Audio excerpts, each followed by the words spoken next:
question a customer has ever asked you. Gas station. Hey, the bathroom door is locked. Can I get a key? There's no key. If it's locked, there's someone in there. How does it know? How does what? Know what? How does the bathroom know someone is in there? People go in and then they lock the door while they're using it. 5-second pause. Oh. This was a 20 to 25-year-old guy who wasn't obviously intoxicated. Not really a question, but I work at a hotel and I had a guest or customer call and inform me that his room did not have a bathroom and that he would need to be moved to one which did. I informed him of course that all of our rooms have bathrooms and asked if he had checked the doors in the room. He had not. Working at a small coffee shop that roasted their own beans or had their own brand. Do you sell Starbucks here? No ma'am, we roast our own coffee. Well, that's just bad business. Okay. Back when I did tech support, I received a call from a customer with a peculiar keyboard problem. It seems that he was having trouble with the shift key. When he typed a letter with the shift key pressed, it gave him the uppercase letter, but when he typed a number, it didn't do that. Didn't do what? Type the uppercase number. I had to break it to him gently. Did tech support 10 years ago. User forgot his password, so I reset and gave him a new temporary password. Warned him that the letters were case sensitive. Are the numbers case sensitive too? Yes. Customer screaming. My new car's back wiper doesn't work. We walk outside. Look at back window me. You don't have a back wiper blade. Well, there's your problem, $50 please. As a UPS driver. Customer. What's in the package? Me. No idea. You ordered it. Why are you watering down my coffee? Guy who ordered an iced Americano. My favorite is still a lady who asked me to make sure the ice was cold. At least she didn't ask for the ice on the bottom of the drink and not floating on top. And yes, that is a real request. I work at a hotel. A client walks in. If I book a room, does it include the bed? Like, no sir, we only provide you a chair so you can sit down and wait till checkout time. I work at an Italian place right now. We call our Italian menu items by Italian names with English descriptions. I get a lot of questions, but I don't mind a hair because I get paid to talk about food. Not too long ago though, it sort of went slapstick. It's not that they asked a dumb question, but they kept asking it. Pollo e penneo, that's chicken and pasta with, does it have meat in it? The chicken pasta? Yes. Pollo is Italian for chicken. Can I get the chicken but not the pollo? Pollo is just Italian for chicken. If you want chicken it's really good. No, I like chicken but I don't want pollo. I kind of lost it for a split second. Me hi. Welcome to Little Caesars. Them hey. How much does your $5 pizza cost? Me. Yes. A customer walks into our tiny bike shop jammed packed full of bikes. Bikes are hanging in the window, off the ceiling, on the walls, all over the floor. There is not a square foot of space in the shop that is not occupied by a bike or various parts of one. This is the bike shop, right? Yes. Do you guys sell bikes or fix them? Both. If I brought my canoe in, could you fix it? Is canoe the name of your bike or is it a boat? It's just a canoe for the lake. Do you guys fix them? What? No, we're a bike shop. Oh. Customer. Where's the sugar? Me. What? Customer. I ordered sweet corn. This is just corn. A customer wanted something for her cat. Do you have that thing that does that thing? No. Can you describe it? Well, it's for cats, and cats like it, and they get on it, and does the thing. Okay, what thing? You know, cat things. Move along please. Worked as a pharmacy tech in the US. Once had an older customer ask me why medicine was cheaper with insurance than without. He didn't understand the concept of insurance and kept saying that's very odd. I'll have to look into this. Spoke to the tour guide at the lodge I stay at, Wild Game Lodge, and he said he had been asked, do giraffes hunt in packs? If it's October back in the USA, what month is it here? South Africa. Can't seem to remember any others off the top of my head, but those two stuck with me. I went to dinner once at a Chinese restaurant in Missouri and a woman at the table next to ours yelled at the waiter, "Where is the other sauce? We are supposed to get sweet and sour sauce and we only got one sauce." Run a lawn mowing service. New customer asks about the process. Do you come to my house to mow it? No. We pick it up and haul it to our special mowing center, then bring it back. I'm a cashier at a grocery store, and one time I had a lady ask me if I could tell everyone else to let her go first. Like, she expected me to force everyone who had been patiently waiting in line to let her cut them. It wasn't like she only had 1 or 2 items either. Her cart was packed. I had a lady today ask me, the cashier, if I could run to the back of the store to get her something she forgot, while I had a full line. And I told her no, and she rolled her eyes at me and gave me a dirty look. I guess it doesn't really relate all that well, but she would rather inconvenience everybody than take the time to get them herself. Worked on a Christmas tree farm over winter break in college. One time I had a lady ask me, so what are these trees made out of? Does this room go all the way to the back wall over there? She pointed a finger out towards the end of the shop floor, past all the shelves and merchandise. That white wall? The one furthest away at the end of the room. Yes, that is part of the room too. Yes, this room contains all of itself. Thank you. What the F just happened? Working at call center, asking people to pay their old bills. Naturally some responded angrily. So this is what you do all day? You just call people who haven't paid their bills? Yes. So if I paid my bills you'd be out of the job. If everybody paid their bills, then yes. Haha. But you just messed up by telling me this. I'm going to pay my bills right away. When you're unemployed, then see how you like getting calls about your bills. The futility of eradicating a job that relies on the existence of poor people by making me poor escape them. I work at Jimmy John's. All Jimmy John's have a sign that says free smells. Had a lady come through the drive-thru one day while me and my manager are running it. She asks about the free smells after her order, and my manager tells her okay, you can pull up.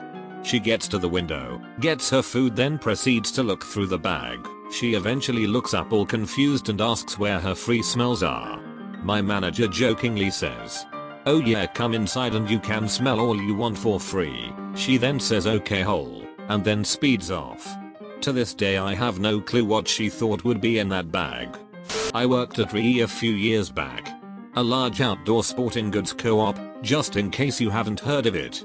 And we sold bear spray, pepper spray for bears.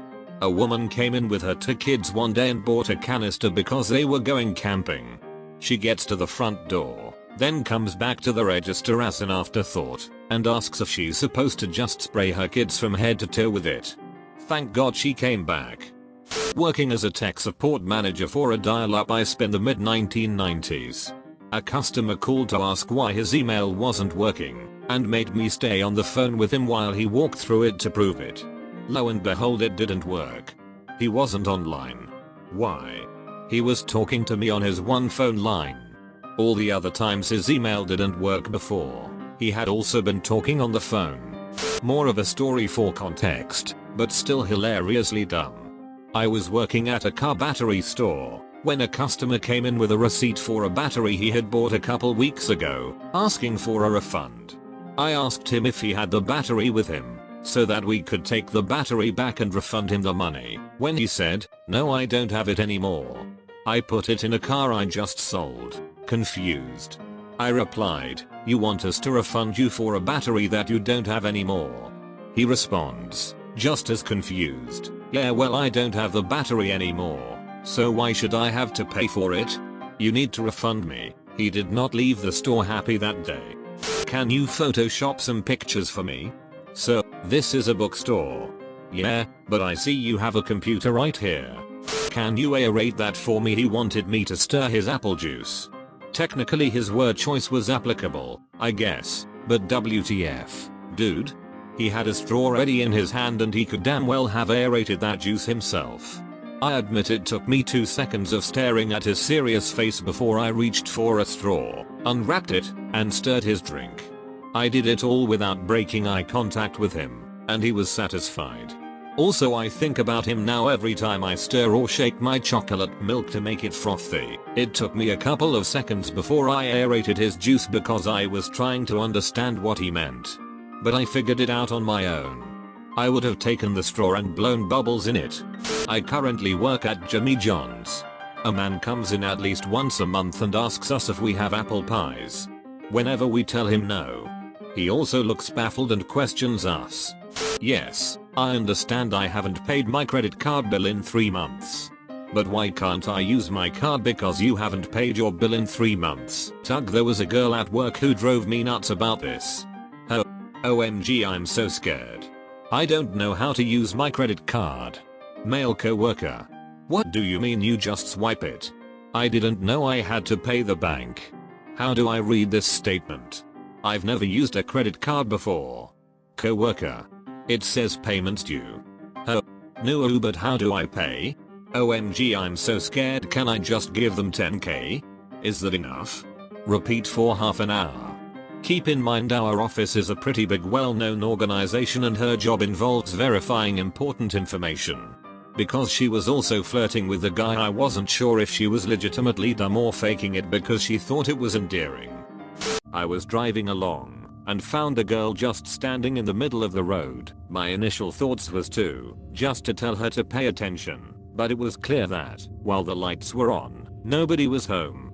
During my whole time with her she never uttered a word. I was left in a weird situation. She had done nothing, clearly needed help, but medically nothing seemed wrong. As I'm pondering what on earth I should do, the girl suddenly starts spinning.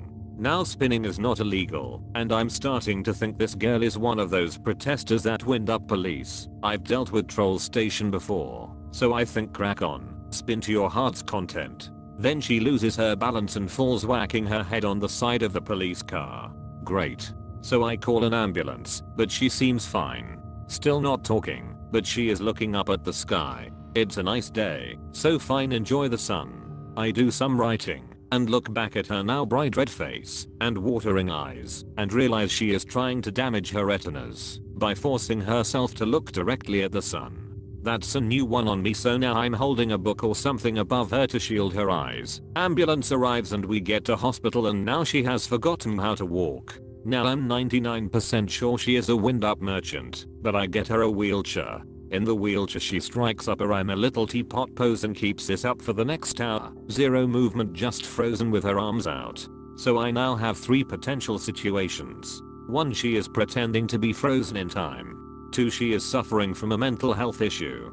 3, she has been possessed. By now I'm convinced it's the latter, but I section her and leave her with professionals. A week later I call the hospital and they tell me she is still frozen.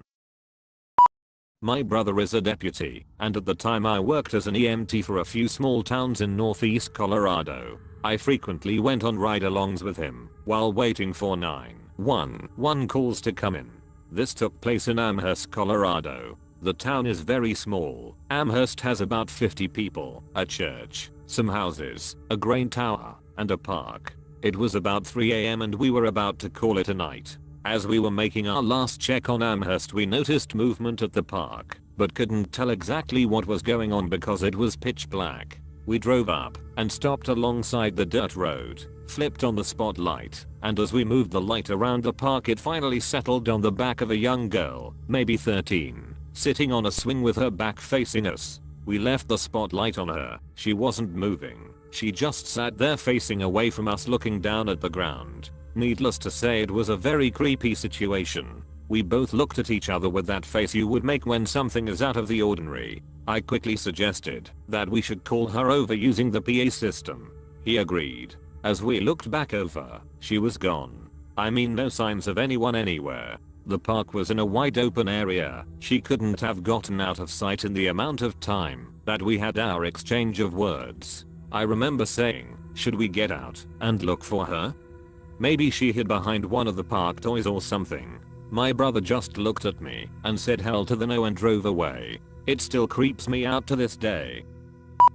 Police officer working the desk 1500 to 2300. Fire alarm signal goes off. Many years ago the police department offered alarm monitoring service. Still had 10 to 12 places that were hardwired, and it would require pulling apart a lot of equipment to disconnect the system. So we just kept it going. First shift dispatch is already punched in, so she took it. I'm headed out the door to the fire department when 911 rings from the same address. I answer it. No one in the other end. Assumed they barely got to call before passing out. I bolt out the back door, hop in a squad car, radio in the 911 call on channel 3 that both police/fire can hear, and that I'm going directly to the house. Arrive just as another unit shows up.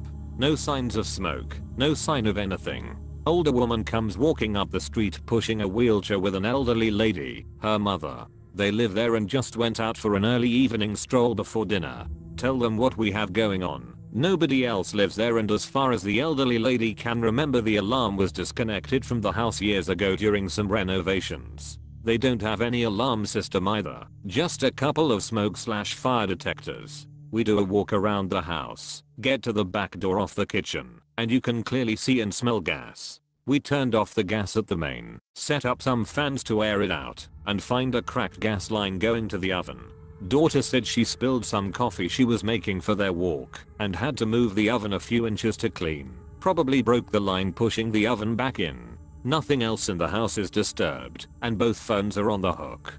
Fire chief shows up about 15 minutes into the call. He goes over to the two ladies and gives them both a hug. He's nearly in tears. The elderly lady in the wheelchair, her husband was the fire chief 60+ years ago for our department. The daughter, her husband passed away a few years ago. He was also a member of our department. Never believed in ghosts or spirits, but that call made me think maybe people who spend their lives doing good are allowed by some power to look over their loved ones every so often.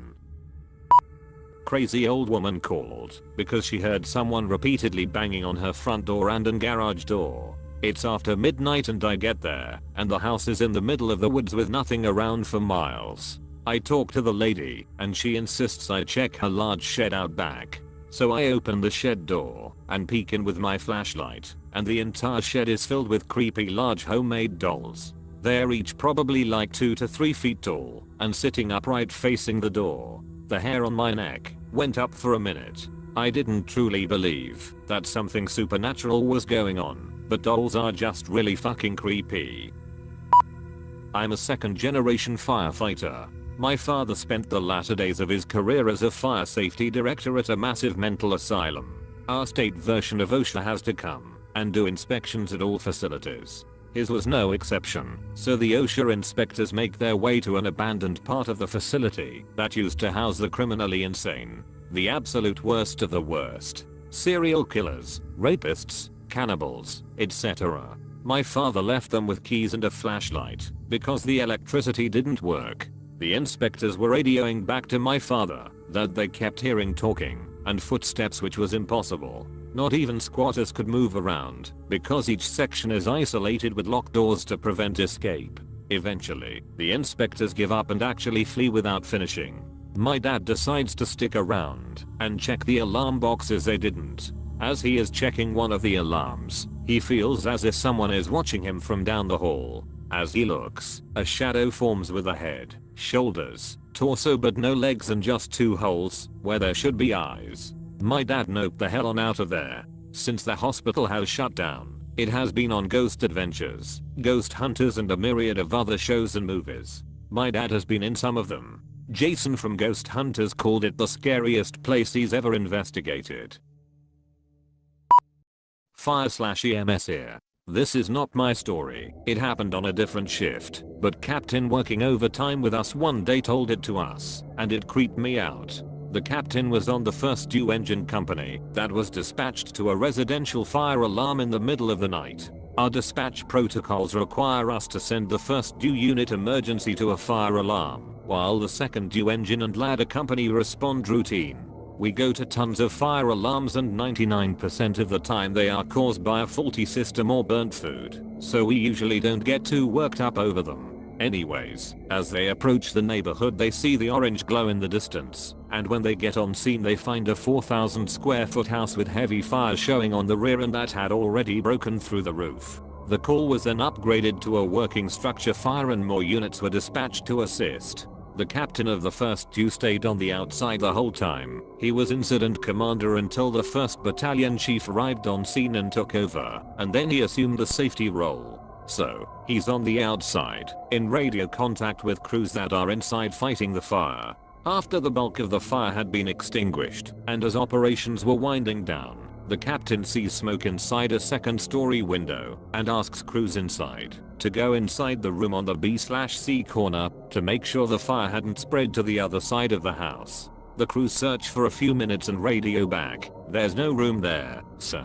The captain is a bit confused as he is staring at what is clearly a window that is attached to a room of some sort. He relays detailed instructions of where the room should be to the crews inside, and they again advise that they can't find anything. Incredulous, the captain asks the incident commander for permission to go inside of the structure so he can show the interior crews exactly where the room in question is. His request is granted, and he goes inside, walks up the staircase, and walks towards the corner in question. There's no room there, just a hallway with a corner. No doorway, no window, no room. Knowing that there has to be something behind the wall, they breach the drywall and crawl through to find a child's bedroom. The bedroom had a dresser, a desk, and a perfectly made bed that looked as if it hadn't been disturbed in years. For whatever reason, the owners of the home decided to wall off the bedroom and leave it just as it was, untouched and inaccessible. The captain said it was one of the strangest and eeriest things he had seen in a while. Cop. Will call. I have been on patrol for several years and love stuff like this. I had a backup officer with me who witnessed everything. Dispatch sent me to a call in a mountain area late one night. Dispatch said the caller reported several people holding a baby above their heads and chanting while standing on her property. The call sounded ridiculous, and I smirked as dispatch gave the details. I arrived at the proper address after driving about 20 minutes along a mountain road. There is not much else up here, and it was extremely quiet. No one walks around out here, and there aren't very many cars driving this late. I walked along a gated driveway, through a light wooded area. I found the caller's house with two dim lights near the front door. The house was surrounded on three sides by heavy woods. I felt a little uneasy just looking at the house. I knocked on the front door of the house while standing on a large patio. I heard something move to my left, which startled me because it was close. It sounded like a person, something big. I looked to the left and used my flashlight to light up the patio. I didn't see anyone. I continued to knock. I could hear two voices inside the house. I clearly heard a male and a female. This made me feel a little better. I thought I heard someone on the patio, but it must have been someone inside. The female eventually opened the door. She was terrified, almost crying. She asked me to come inside and to close the door. She led me to the living room, where I saw a very cheap security monitor, almost like a baby monitor camera setup, with audio and video playing. The camera setup only provided a live feed. The camera was positioned to view the front door and patio area, where I was just standing. The audio was silent as I watched the monitor for a few seconds. The woman began to explain when I interrupted and asked where the male was inside the house. I heard his voice. She looked confused and said she was here alone.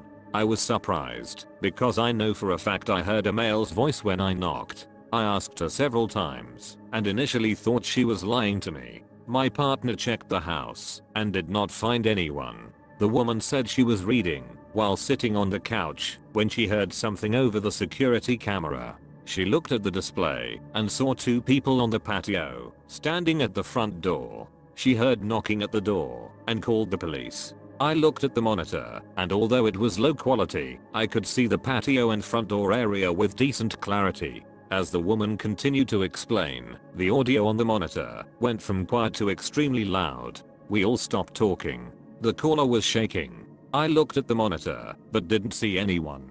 Loud audio continued to blast from the speakers. The audio sounded like wind, but it was not windy that night. I asked the woman, "What is that?" and she said, "It is them." I looked at my partner, who was nervous. The woman gives me her cell phone, stating she took pictures of the monitor, showing the two people on her patio. I looked through several low quality pics and didn't see anything.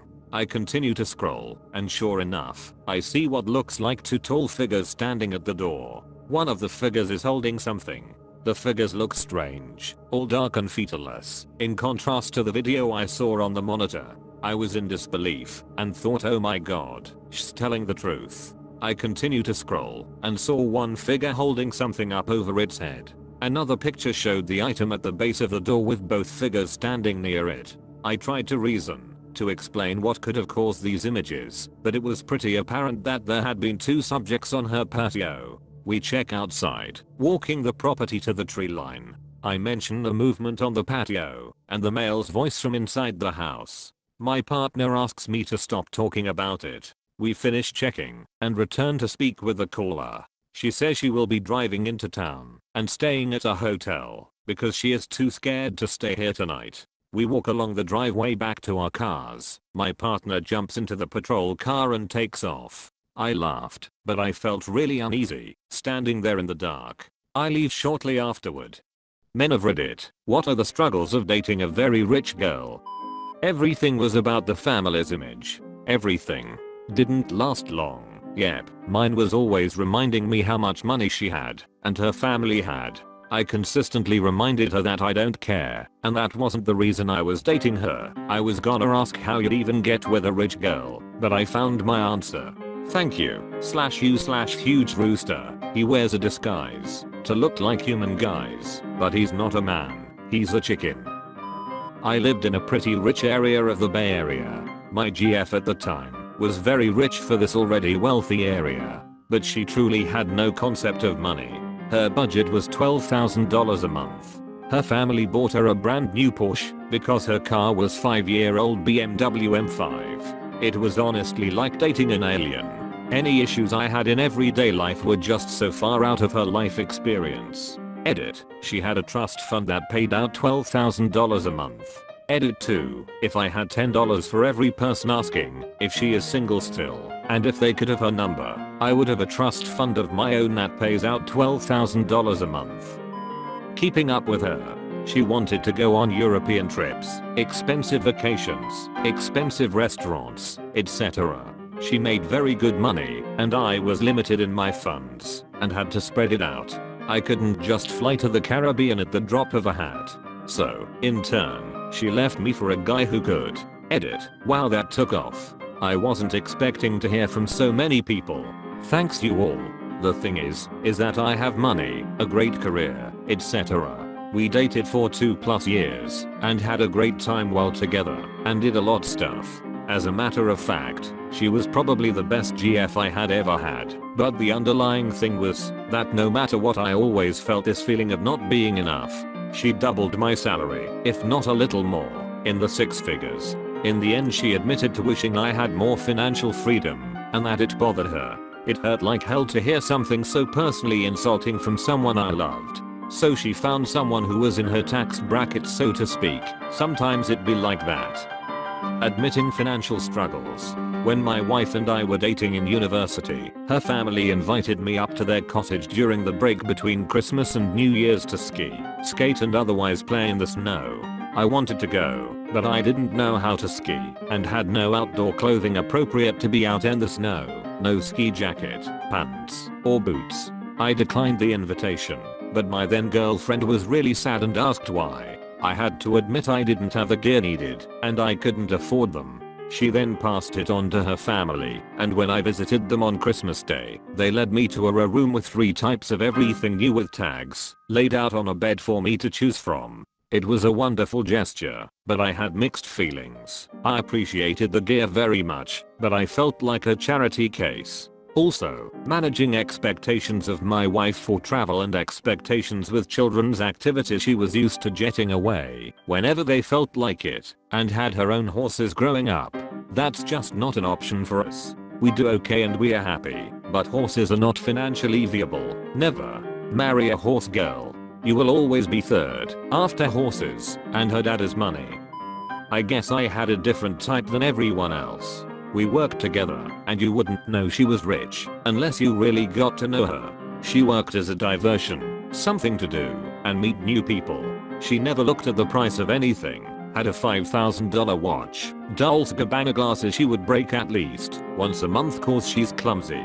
Very humble, very sweet, and probably the hardest worker there. We were managers. The issue was that there was absolutely nothing we could do together that was new to her. She had more money and free time. Her bucket list was completed by 22. There was nothing new or fresh within my, I don't know the word, realm. Ability? We got along great, and I found out from a mutual friend she was excited to be with someone not using her or groveling cause she was back quote fuck you levels of rich. It was my pride I think that ruined it, nothing she did. I had issues letting her pay for everything, and I was unable to show her anything she hadn't seen. I stopped being fun because I couldn't wow or impress her, and it got in my head. She was perfectly happy doing normal things, but it wasn't enough for me. I had to impress her.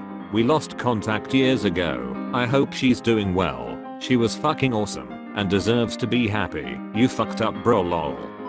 Pretending to pull out your wallet when it's time to pay for anything, then asking, are you sure? LMAO. Very accurate. Fuck, that would make me throw up. After the third or fourth time I would feel sick from the feeling I'd owe them forever, or they feel like I'm a leech. I dated a senator's daughter in high school. Everything was about keeping up appearances, and we had to be careful where we went in public and stuff like that. Her parents offered to get me nicer clothes to wear when we went to dinner in public, but I felt weird about it. Relationship didn't last long. I'm not good at being political. I feel that this is a little different than the other stories though. A senator's daughter is very much a public figure, and you have to deal with tabloids, media, public opinion, and high chance of recognition on a scale most of the stories here don't have. She was always doing something. Constantly going on trips, or to the openings of expensive restaurants, or traveling to her parents' vacation house, or getting tickets for some opening night or something. It was frankly exhausting. She had money and she wanted to spend it, and I just couldn't keep up. I say had, because it was entirely her parents' money. She was in grad school, though she was struggling at it, and otherwise had absolutely no work or experience. Outside of a restaurant, she barely had any life experience either. This was my experience too. Exhausting is a good way to put it. Also my experience. But she expected me to be gentlemanly and pay for everything. She had the money and would do solo vacations. She didn't work, then expect that on every day her kids were at their dad's, we'd go out to a fancy dinner or drinks, where I should foot the bill. I grew up homeless and work hard to make decent pay. Obviously it didn't last. I married one. Nothing to do with my wife at all. She's a gem. It's my mother-in-law's expectations and image are always the center of just about every single decision.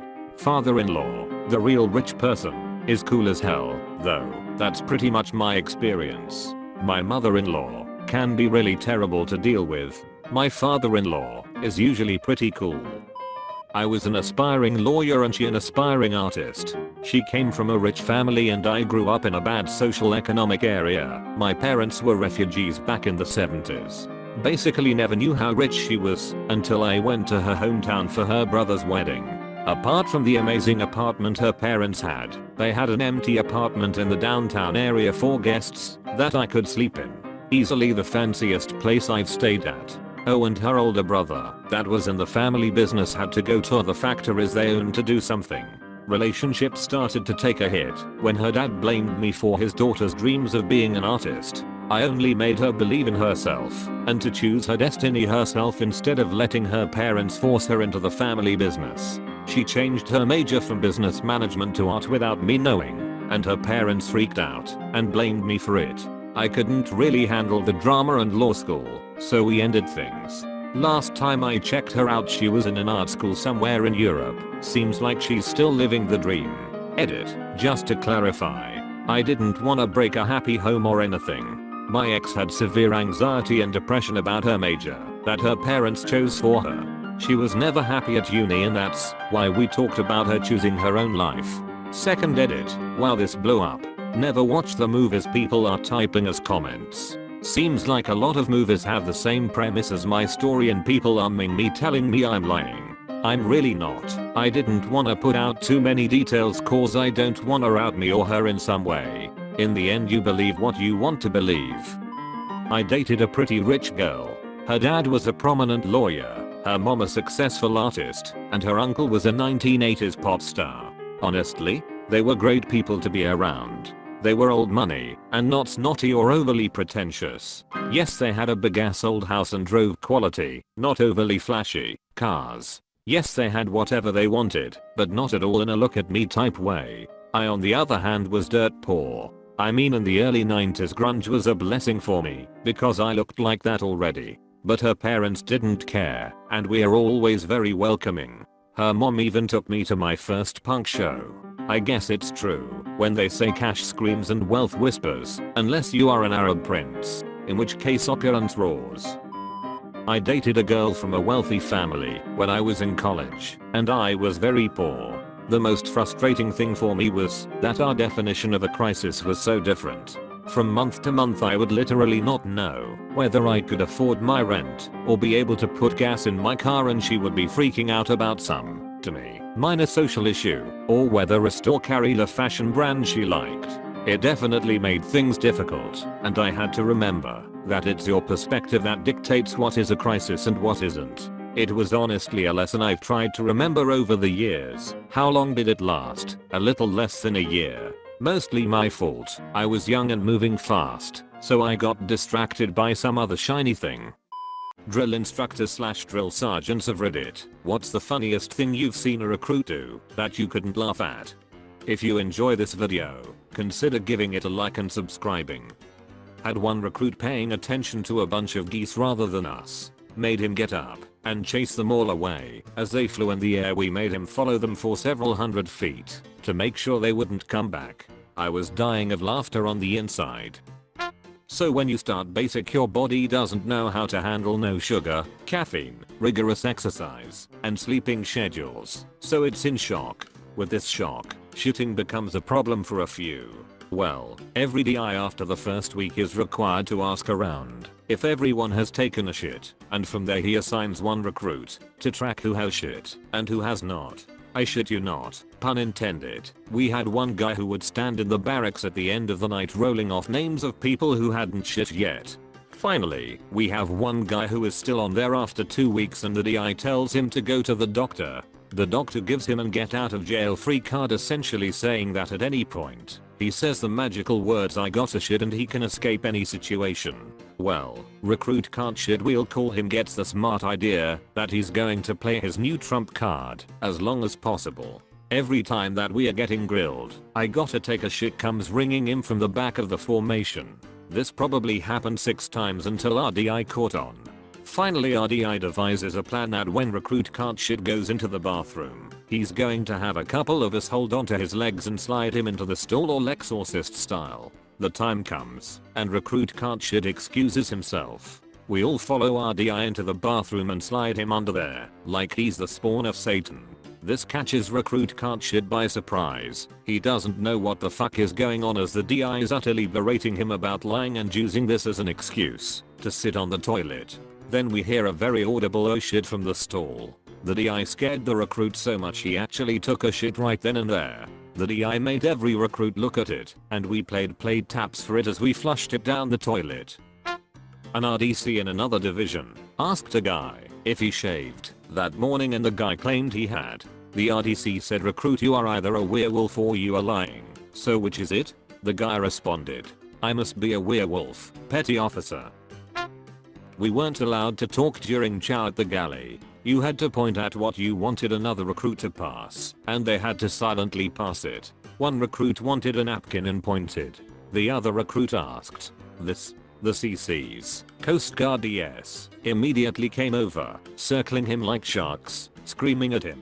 They made him put like 10 saltines in his mouth and chew until his mouth was full, then ask the first recruit if he wanted a napkin again. He barely could get it out, spitting pieces of cracker everywhere. Then they screamed at the first recruit to answer him, but we were all silently cracking up. Sounded like this: "Phew, went a napkin, pieces of saltines flying out. Answer him." Cracking up, almost crying, "No, thank you." It was the best.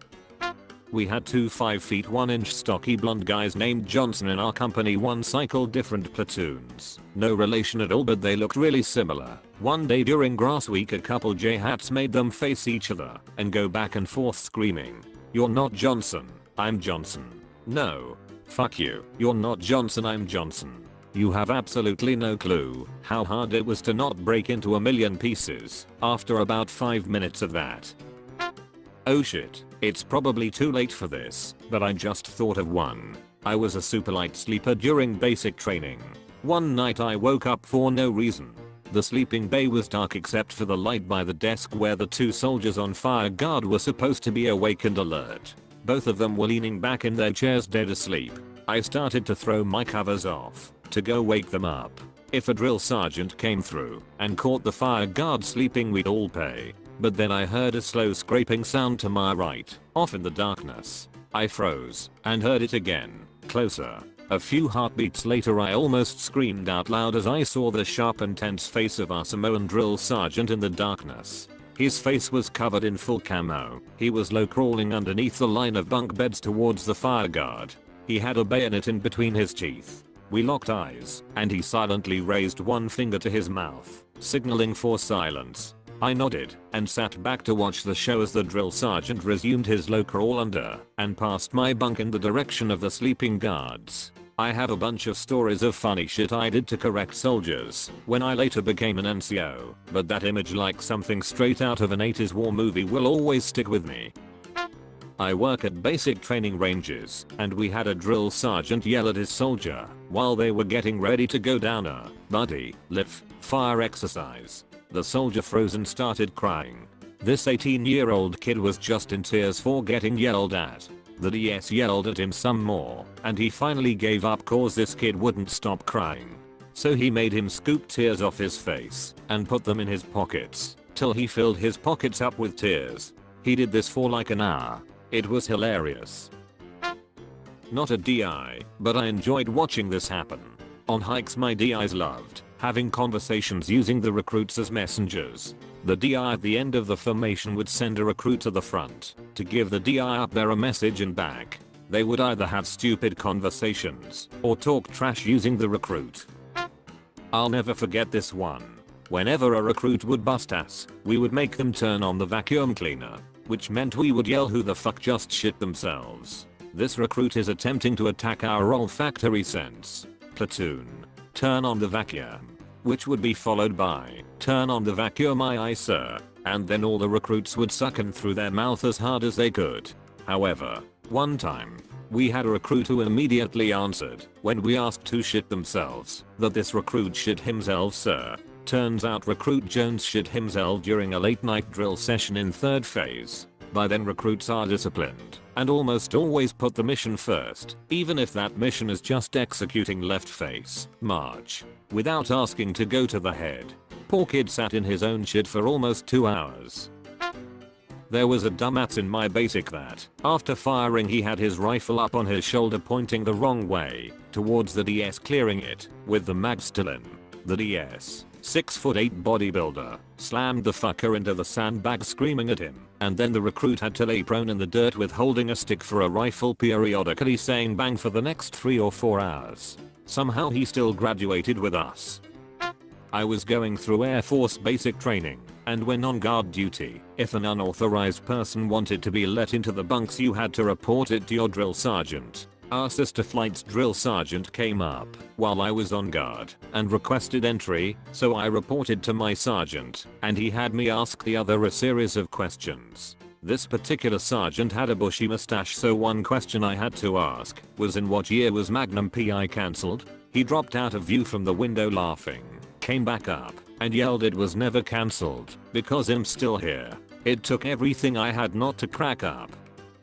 Story from my wife while she was in BCT. They are eating chow one day early on, maybe first or second day out of reception, and they hear a drill instructor yelling, "Why the fuck are you eating salad with a spoon?" Apparently, in reception they had been told not to bother with forks since they had 5 minutes to eat their meals. Dude wanted a salad. He decided, fuck it, I'm eating salad with a spoon. Hilarity ensued. Drill instructors let everyone know that not using forks is a dumb fucking rule, and whoever told them, that is fucking stupid. It's an unwritten rule that early on you're supposed to stick to the normal foods and not venture off from the basics. We had one guy on the first week grab a cheesecake for lunch. Next thing I know, all 4 DIs have their own cheesecake and sit down next to him. They're all asking him how his day is going, if he's having fun, any girls in his life, etc. A totally normal exchange, which caught us all off guard. Finally they all finish, and as RDI is getting up he says, "Recruit, that won't be the last time I see that cheesecake." It wasn't the last time. The recruit threw it up later after the DI made him run 3 times more than us. We had an old Korean dude in our platoon in BCT. Dude had been part of the Korean Marines and Air Force, and just joined for green card. Anyways, it's like week 2, and in chow the only thing you can drink is juice or water. This guy goes and sets his tray down, walks back to the drink line in front of the DS table, pours a cup of coffee and walks back to his seat. DS couldn't say anything for a bit because they were all just stunned. Finally one yells, "Private, what the fuck are you doing?" Dude doesn't stand up or anything, and in his broken English, with a dismissive click of his teeth and wave of his hand just goes, "I'm tired. I need coffee," and just ignored the further yells while he got a couple of gulps down. Dude got smoked for a while on that, but nothing they did bothered him. Whenever he got back to barracks I asked how bad it was, and he said nothing could ever be worse than the Korean Marines. Edit. Few people asking for some more stories about this guy, and really only have one more. Dude kept to himself. The only other story I have about him was, we were always expected to be showered and be in bed by a certain time. This guy did not like getting in the shower with anyone. He refused. Usually it would be first fire guard shift's job to clean the bathrooms after everyone was done and in bed, but for whatever reason a couple of dipshits decided they wanted to start cleaning just before it was time to go to sleep. Anyway, after everyone is getting dressed / climbing in to bed, you could hear the slap of Rock Soldier's shower shoes as he went to go take a shower, but the other guys were already cleaning. They started to yell at him. He started to yell at them, and we all watched to see what was gonna happen. This was like halfway into basic, and it's the first time I really heard this guy raise his voice. After they argued for a good few minutes, he just walked away grumbling to himself. So about 10 minutes passed by without issue, and by this time, everyone is mostly in beds. I walk into the bathroom and this guy had just filled a sink with water and was washing himself off there. I walk by to the stall behind him to take my shit. When I'm done, I walk out of the stall and this guy has one leg up on the counter and is fanning himself dry with his towel. I got an awfully tainted view. I kind of half shouted, "What the fuck, dude?" because I was surprised. Then he started going off about the dudes not letting him shower. Fire guard guys come over to see, and then they start bitching about the mess he just made again. Wouldn't have been so bad had they just let the man shower. And then the DS walks in to see 2 guys in full uniform arguing with a small naked Korean man who was yelling back in Korean, and me just standing there trying to understand what the fuck is going on.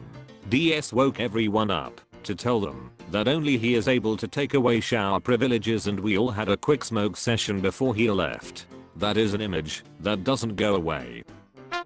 You just reminded me of a breakfast one morning. Navy boot camp. I made myself a deviled egg using a hard-boiled, a packet of mayo, and one of mustard.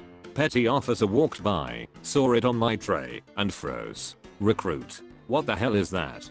It's a deviled egg. Petty officer. Where the hell did you get a deviled egg? I made it. Petty officer. Good damn it, recruit. That's the best fucking idea I've ever seen. Carry on. Yes, petty officer. I had been so terrified I was about to get in trouble for it for some reason. While in basic we had a female that loved to smile. She was just a happy person in general. Well, my TI, training instructor, came in and she caught the female trainee smiling. TI didn't like smiling. She walked up to the female trainee and yelled, "Wipe that smile off your face." Female trainee stopped smiling. The TI continued to yell, "No, literally wipe the smile off your face with your hand." Trainee does so. "Now throw it on the ground." Trainee follows orders. "Now stomp on it and scream, 'Die, smile, die,' as loud as you can." The female trainee stood there for a second before following through. Her tiny little voice cracks as she yelled, "Die, smile, die." And I will say it took everything I had not to bust out laughing. Reddit. Cops of Reddit. What strange or obscure laws does your town require you to enforce? Actually, a law enforced in my town. If more than 3 people would like to live together, 2 of them must be related. This is a college town, so if 5 dudes wanted to live together, at least 2 of them would have to be related. It's not enforced as much by private renters, but property managers and such have to follow to law. My entire town outlaws wearing masks with the exception of the night of Halloween. Windshield wipers are mandatory on your car here, but there's no law that requires a windshield. Mine has a thing against gold painted living statues, the greater good. When my friends and I were 15 we bought some cheap kites at the dollar store and decided to take them with us downtown. We live in Chicago, and fly them. We started trying to fly them by the Art Institute when we got stopped by a cop. He told us that kites were not allowed to be flown anywhere in the downtown area and if he saw us doing it again he would give us a $250 citation. It seemed kind of weird since Millennium and Grant Park were both in the downtown area, but we didn't argue. Years later I found out that it actually was an obscure law, but a law that was repealed in the 1970s. Turns out we were just fine flying our kites and that cop was just an ick that didn't like seeing us having fun. Not a cop, but whale fishing is illegal here. In the middle of Nebraska. We also have a Navy park ranger law enforcement here. I did a detail in Joshua Tree and asked about strange laws they had. I was told that possession of balloons was unlawful because tortoises like shiny things, try to eat them and die. Also a park ranger here. I find my La balloons absolutely everywhere. I support that kind of ban. In our park is also illegal to dig any holes. Cop in Australia. If I catch you with having more than 50 kilograms of potatoes in your possession I will arrest you. Mostly because it would be hilarious then I'll unarrest you because who really gives a hit. Still illegal in Western Australia though. Today I learned a trafficable quantity of potatoes is 50 kilograms. I'm a cop. And don't let me catch you wrestling a bear. That's illegal in these parts. Would you really try and arrest a guy if he just took down a bear? Solid point. Not a cop, but I was once ticketed for wasting finite resources in Arizona. I was speeding. I'm not a cop, but my township doesn't allow drive-thrus to have deep fryers. The only food-based drive-thru in my entire township of 65,000 people is one Tim Hortons. Why? Because fire and why does Tim get one? There is a neighborhood in Toronto, Canada where it is illegal to sell alcohol in an establishment with more than 2 arcade games. Not the whole city, just this one particular neighborhood. A pinball cafe opened in said neighborhood, bringing in all sorts of retro and new pinball machines that would rotate through. Opened with quite a bit of hype. First few months they were busy and amp, had great reviews. But there was a hold up with the liquor license which caused them to lose money. Eventually the license was denied based on this Prohibition era law that had never been taken off the books. Pinball cafe closed. I'm cop. This is a super old law but it never got taken away. Stealing someone's livestock is punished by death. This one can be used too. Spitting on a sidewalk is a misdemeanor. Local law against swearing in public. I'd be the biggest hypocrite enforcing that law. Journalist who reports on cops here. Motorcyclists must always have 2 feet on the ground when stopped. Short men beware. Not a cop. The town I work for it is legal to openly drink alcohol in all parks. Dogs are not allowed in any park. There's a law in a city near me that it's illegal for women to buy hats without their husbands on Wednesdays. Is this law enforced? It goddamn better be. Not a cop but I was reporter in a college town when our town council made it illegal to walk around in a turgid state. My friends and I made a bunch of turgid state t-shirts and hoodies and paid for our tuition. Not a cop, but in my home state. If you ride your horse to school, it is the school's responsibility to feed and water it. Every year, people would get together and ride their horses to school and the horses would stay in the football field. Until pennies went out of use in my country, you couldn't purchase anything over 25 cents all in pennies. Not a cop, just grew up poor and a few local shops were sticklers about the law, though some weren't aware it was a thing at all. I believe it's still law in Orange County, California to not feed lobster to inmates more than 2 times per week. The law stems from when lobster was considered trash and a common bycatch from local ocean fishery. It seems the solution was to use them as protein in the local jails, and the prisoners revolted. A town around here doesn't allow microwaves in restaurants. This prevents fast food chains and drive-thrus from pushing out the mom and pop guys since the big guys all use microwaves. I am retired from the cop game but I did it for almost 20 years. This is more of a state law and I was not required to enforce it, but one night I had to go back to the house 4 times due to a married couple arguing very loudly. No violence was involved. I advised them on my 3rd visit that maybe it would be best if one of them spent the night somewhere else so they could cool off. Both of them refused to leave, so I asked them to try and settle the situation because I didn't want to have to visit them again, and I went on my way. On my final return visit they were outside in the driveway, and as I was walking up I heard the female admit to sleeping with someone else the night before, so I arrested her for adultery, which is a misdemeanor in that state, and took her to jail. I didn't have to go back that night. Nothing odd that we're required to enforce, but there's a few here and there that we can if we feel the need. A useful one that went in recently is those odd colored headlights and tail lights. I only give out warnings for it, but it always throws people for a loop being stopped for it. Arrested a guy for a leash law violation before. City requires you maintain physical control of any animal in public, and specifically states a leash may be no longer than 6 feet. Call about a verbal disturbance in one of the parks. Get there and this dude is just being a complete asshole to this family just trying to have a BBQ, which is permitted. Don't really have anything to arrest him on and he refuses to leave or at least go to a different area of the park. Then I notice he has one of those retractable leashes attached to his dog. Told him he was in violation of our city ordinance as the leash mechanism stated it went to 16 feet in length and it was clearly maxed out. Few minutes of the guy continuing to be and not leave, so I hooked him up for the leash law. Had another officer take the dog home to the family.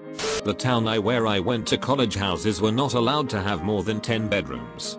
Also every floor of the house had to have a functioning toilet. It was weird because you would go to a house party and there would be a toilet in the middle of the basement, not in its own room, out in the open.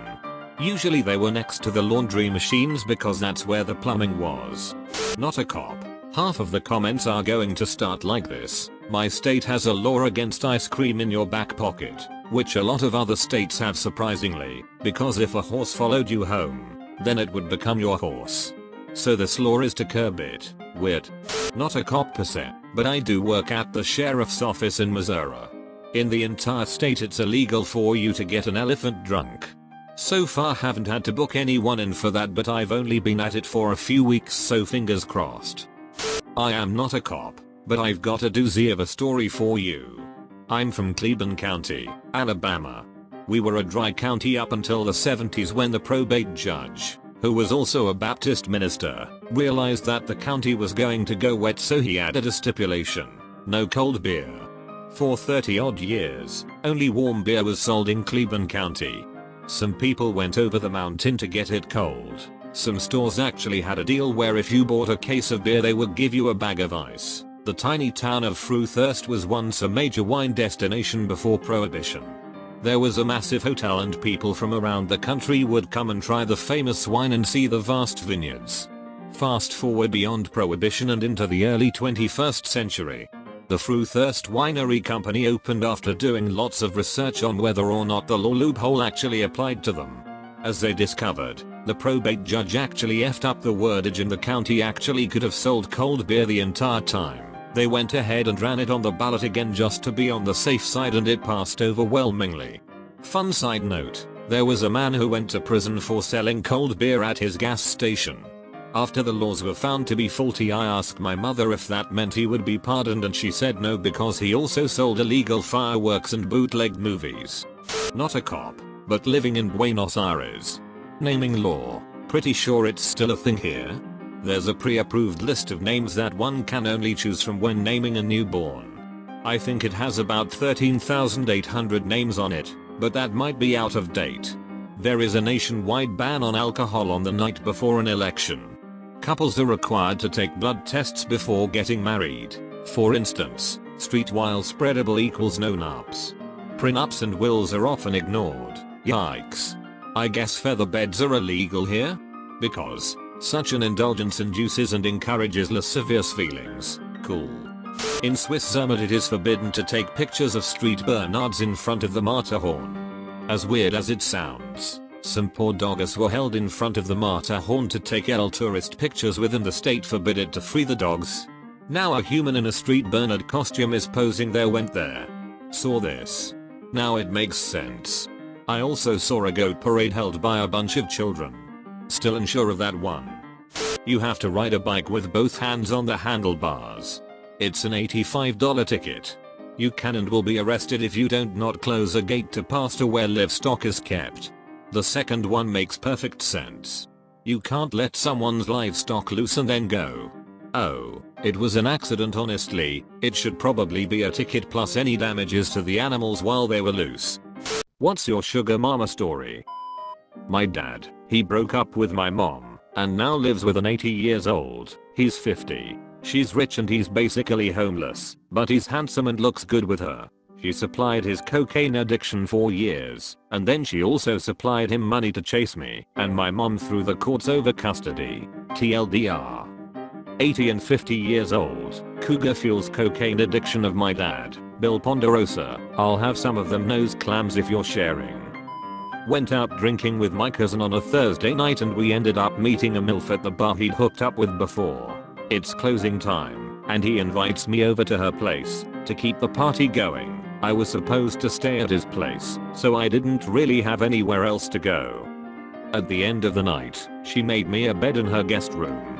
I woke up the next morning with a terrible hangover and people are rushing around, and I'm like, WTF is all this noise? I emerge from the bedroom, and sitting at the kitchen table is my cousin, the MILF, and her 2 high school aged kids. Mind you, I'm 22 at the time and my cousin is 23. MILF packed us lunches while she made her kids lunches and sent us off with brown paper bags and Gatorades. The kids were less shocked than I was. I think they were used to it. Edit. She was divorced and lived in a massive house. Damn, you got a Gatorade and not just a bottle of water? She must be fucking loaded. My wife gives me sandwich baggies of water / Ex constantly bought me food and would give me money if I wanted beer or weed, but would then leave the beer and weed knowing I would drink or smoke it all. She only ever came to my apartment for 6 and would then leave when I couldn't get it up again. Her mom would drop off 3 to 4 bags of groceries every week. She bought me my second car ever and paid for my college classes and helped me get my life on track really. It ended pretty quick when I told her I thought I was in love with her. You weren't her main. She thought she'd try leveling a weak class for a bit. I was really drunk at a party. I was about to leave and I was pretty hungry.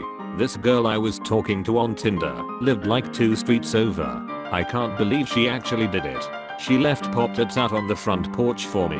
Mayo, she sounds like a keeper. Get her a pair of those girly gloves. The MILF. Next morning she made me breakfast and cut my hair. How was the cut? She used a straight razor, which was odd. Fresh.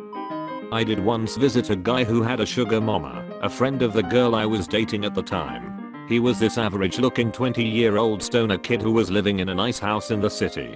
His sugar mama was paying for him to go to community college. That's nice. I'd love to hear he made something of himself and snagged a job with his degree. Would make for a great story. I have to say I didn't expect this thread to be so wholesome. My colleague reconnected with someone from college and ended up marrying her mother. They've been together for years. My other colleague has been seeing an older woman who's separated from her husband. She buys him nice things sometimes, but mostly pays for his train/coach/bus tickets to go see her for the weekend.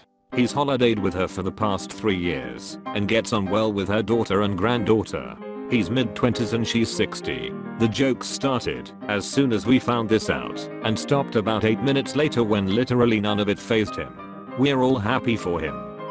I was at a dive bar and this lady comes in wearing yoga pants and a tank/sports bra. It was a Tuesday night. She was beautiful. Looked like a hot suburban mom, early mid-40s. Had no idea what she was doing there. We got to chatting, and it turns out she was in the middle of a divorce and had been moving out of their house all day. We exchange numbers and I go to her house later that night. Door opens and it's on without introduction. Through the night and later the next day, she keeps making comments about how she can't believe she's with such a younger guy. I look young for my age, so I assume that she misunderstands and I say, you keep saying that. I don't think I'm as young as you think, and she asked how old I was. I told her 33, and she said that's what she thought. She was 55. I was totally shocked. but also thought it was pretty cool. Over the next year, we had an ongoing relationship. She never cared or got jealous about who I was dating or seeing. We would even talk about sex with other people while we made love, which was pretty hot because neither of us were possessive and it was about mutual enjoyment.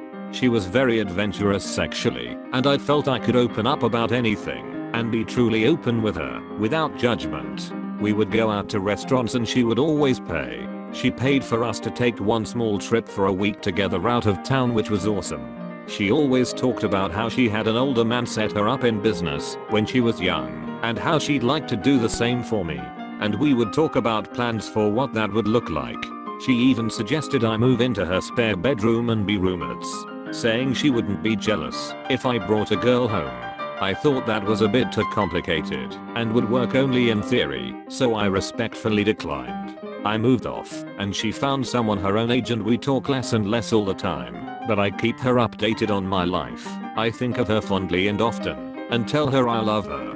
I consider her a very special woman to me and she still inspires me. Not exactly a sugar mama, but I have a second Tinder account with my age set to 40. In the bio I just straight up say I'm actually 23 and looking to have sex with older women. It has worked a surprising number of times with some very attractive MILFs and cougars. *WRITES this idea down in leatherbound journal. But does your apartment smell of rich mahogany? A female friend of mine asked me if I'd be interested in becoming FWB, so we came to a mutual agreement and hung out a few times a week at my place. After the first week, she started bringing me food. The second week, she cleaned my kitchen. And by the third week, we were no longer just friends with benefits, /unexpected girlfriend, if only that existed. Met a 30-year-old widow on Xbox when I was 19. She said she played Xbox to pass the day because she was financially set for life when her husband passed and wanted to make some Xbox friends. We start playing more and more until I couldn't keep up because my controller and headset broke. She asked for my address, and after a week, I got a brand new controller and headset. I couldn't thank her enough and asked what I could do in return, to which she replied to just keep playing with her. Over the next few years, she occasionally buys me new games when they came out, and even a few collector's editions if I wanted them. Eventually, we drifted apart because I couldn't find time to play with my school and work schedule. I still miss her and occasionally try and find her online again, but can't remember her gamer tag or Facebook. She will always be one of my best gaming buddies I've ever had. This story hit me hard. I know how it feels to have an old gaming buddy drop off the face of the earth. Hoping you find her again someday. So this happened when I was 18. I met a woman at a club. She was a 43Y/O MILF, but very in shape. She owned a couple of local restaurants. Would always make me come over and cook dinner. Sometimes even give me the keys to her older BMW to get around in. She took me to Vegas a couple times. Sex was good. It was nice for a while, but she was very controlling. I had to be at her place within a certain time after I got off work, which was basically the commute time plus 5 minutes. I certainly wasn't allowed to date anyone else. I got tired of it and quit. Haha, quit instead of broke up. See, I guess it is like a job at that point. That's the idea behind the sugar mama/daddy sex in exchange for goods and services. A rebound girl I was seeing at the time offered to buy me a plane ticket to visit her in Hawaii on her vacation. I had an American girl buy me a plane ticket to Japan, where she was living at the time. She was also on the rebound. I once had an American girl buy me Minecraft. She was also on the rebound. I was seeing her for about 2 months. She was 10 years my senior. We worked together and there was always those certain looks throughout the year. She was going through a divorce with well-to-do architect and were previously bonded over depressive situations we were going through. It wasn't until I handed my resignation in and told the staff I was moving states did it kick off. She said we should go get a drink one night. Nothing happened. Then she invited me round to her place. 3 awesome kids. Anything I wanted booze-wise. Food, great cook, meals, and drinks out too. Very in shape and we absolutely bonded very well in the bedroom too. It was almost perfect. Except for me having sneak out at the crack of dawn before the kids woke up. This continued for about 7 weeks. I had my car packed and ready to go, and we spent one last night together before I moved. We said our goodbyes, and I drove off. Last I've heard from her as per the arrangement / her request. It could have worked out, I felt. Missy App NX. My mom, who works as a massage therapist, told me her boss, 42, at her spa thought I, 19, at the time, was hot when my mom showed her pictures of me. Ended up getting an ad on Facebook from her, and she told me to come down to the downtown spa where she worked at during her lunch break. Got an hour massage, crazy sex on the table, $50 and a chipotle burrito. IDKY the burrito made me laugh. Massage, $20. Crazy table sex, $50. Chipotle burrito, priceless. What's your sugar mama story? Leave it in the comments below.